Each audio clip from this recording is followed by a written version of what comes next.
अस्सलाम वालेकुम बच्चों, कैसे हो आप लोग? ठीक हो बच्चों? मैं उम्मीद करता हूँ आप लोग जहाँ भी होंगे खुश होंगे और इन्जॉय कर रहे होंगे। बच्चों आज की वीडियो हमारी बहुत ज़्यादा इंपॉर्टेंट है। अगर मेरी वीडियो आपको अच्छी लगे तो मेरे चैनल को ज़रूर सब्सक्राइब करना। तो इस वीडियो के अलावा आप लोगों के मार्क्स किस वजह से पेपर में कटते हैं या किस वजह से आपको मार्क्स मिलते हैं, इसके ऊपर भी मैंने वीडियो बनाई हुई है, आप वो भी देख सकते हो। और साथ साथ बच्चों जो गेस हैं ऑल सब्जेक्ट्स के वो भी अवेलेबल हैं, आप चाहो तो वो भी देख सकते हो बच्चों। और एक चीज़ और मैं आपको बता दूं बच्चों, अगर आप फर्स्ट ईयर या सेकंड ईयर के स्टूडेंट हैं और आप केमिस्ट्री की वजह से अगर परेशान हैं तो बच्चों आप लोगों को घबराने की ज़रूरत नहीं है। मेरे पास solved handwritten notes available हैं बच्चों, जिसमें MCQs भी हैं, शॉर्ट भी हैं, लॉन्ग भी हैं, और वो सारे के सारे जो क्वेश्चंस हैं बेहद इम्पोर्टेंट है। उनमें से कोई क्वेश्चन ऐसा नहीं है जिसको आप छोड़ के पेपर देने जा सकते हो। हैंड रिटन है, बहुत ज़्यादा इजी वर्डिंग के अंदर हैं, आप लोग विद बहुत ही शॉर्ट टाइम के अंदर आप लोग उनकी प्रिपरेशन करके फुल मार्क्स भी ले सकते हो।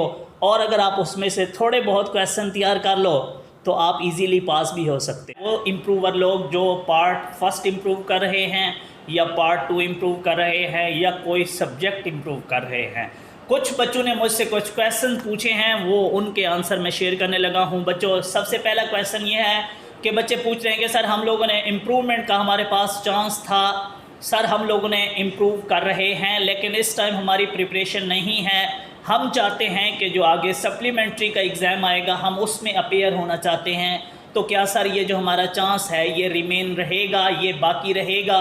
कहीं ये तो नहीं है कि अगर हम लोग जो है इम्प्रूवमेंट में अपेयर नहीं होते, इस बार हम एब्सेंट हो जाते हैं तो हमारा चांस भी ख़त्म हो जाएगा? बच्चों ऐसा बिल्कुल भी नहीं है। अगर आप एब्सेंट होंगे तो आप एब्सेंट कंसीडर होंगे और आप लोगों का चांस अभी भी बाकी रहेगा। और आप चाहोगे तो आप सप्लीमेंट्री एग्ज़ाम में अपेयर हो जाना, आप चाहो तो बच्चों आप 2023 का जो एनुअल एग्ज़ाम होगा उसमें अपेयर हो जाना। अब सेकंड क्वेश्चन बच्चों का ये है जो मोस्टली मुझसे पूछ रहे हैं कि सर हम लोगों ने पार्ट 1 में भी पार्ट 2 में भी अप्लाई किया हुआ है और हम लोग चाहते हैं या सिर्फ एक पार्ट में इम्प्रूव किया हुआ है, अगर हम लोग किसी एक सब्जेक्ट के अंदर या सर हम लोग पूरा पार्ट ही छोड़ देते हैं तो क्या ऐसा मुमकिन है कि हमारे जो पार्ट 2 के अंदर अगर सपोज करें हम छोड़ देते हैं और पार्ट 1 पूरा दे देते हैं तो क्या पार्ट 2 के हमारे पुराने मार्क्स लगाए जाएंगे? या सर हम लोग जो है कोई एक दो सब्जेक्ट छोड़ देते हैं जबकि हम लोगों ने अप्लाई करते वक्त या तो दोनों पार्ट सेलेक्ट किए थे या कोई एक पार्ट सेलेक्ट किया था, तो क्या सर ऐसा मुमकिन है? बच्चों याद रखिएगा पार्ट वाइज के जो लोग हैं उनकी पॉलिसी ये है कि अगर आप लोगों ने किसी एक सब्जेक्ट के अंदर आप एब्सेंट हुए या बच्चों आप लोगों के मार्क्स उसमें कम आए तो बच्चों आप लोगों के मार्क्स भी कम लगाए जाएंगे। और अगर आप लोग एब्सेंट हो गए तो बच्चों आप लोगों का जो रिज़ल्ट है वो मार्क्स नॉट इम्प्रूव आएगा। ऐसा बिल्कुल भी नहीं है कि उस सब्जेक्ट में आपके पुराने मार्क्स लगा दिए जाएं।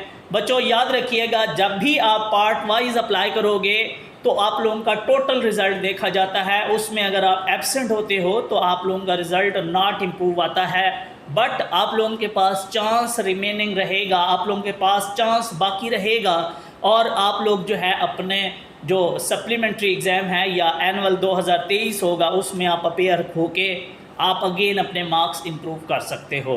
बट अगर आप में से कोई बच्चा ऐसा है बच्चों जो सब्जेक्ट वाइज अप्लाई करके उसने अप्लाई किया था सेलेक्ट करके, तो बच्चों अगर वो किसी एक सब्जेक्ट में एब्सेंट हो गया या उस सब्जेक्ट में उसके मार्क्स कम आ गए, मीन्स अगर सपोज करो वो 3 जो है वो सब्जेक्ट चूज़ करके उसने अप्लाई किया था केमिस्ट्री, बायो, फिज़िक्स, और अगर वो केमिस्ट्री के अंदर एब्सेंट हो जाता है तो केमिस्ट्री में उसके पुराने मार्क्स लगाए जाएंगे, बाकी जो 2 सब्जेक्ट्स में उसके मार्क्स इंक्रीज़ होंगे वो लगा दिए जाएंगे। तो सब्जेक्ट वाइज की पॉलिसी यही होती है कि अगर आप एब्सेंट हो जाओ या उस सब्जेक्ट में आपके मार्क्स कम हो जाएं तो उसमें आप लोगों के ओल्ड लगाए जाते हैं, बट पार्ट वाइज के अंदर ऐसे नहीं होता। तो बच्चों मैं उम्मीद करता हूँ ये वीडियो आपको अच्छी लगी। Thank you so much. अल्लाह हाफिज़।